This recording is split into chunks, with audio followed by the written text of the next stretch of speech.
افغانها غیرت خاص خود را دارند. درست از کارگر شدیم، فقیر شدیم، اما بی ریشه نشده ایم. ریشه افغانها و ایرانیان معلوم.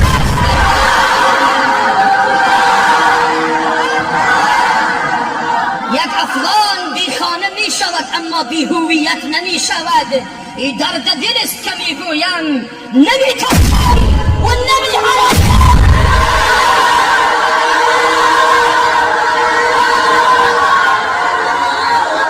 جهانیان بدانند ما اول مسلمانیم و بعد افغانیم. بینی انگلیس در اینجا به خاک و خون کشیده،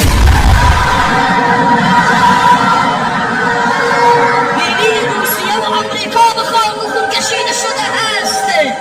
ما افغانیم، ما مسلمانیم. این را میخواهم بگویم که ما را از کروز خود نترسانند.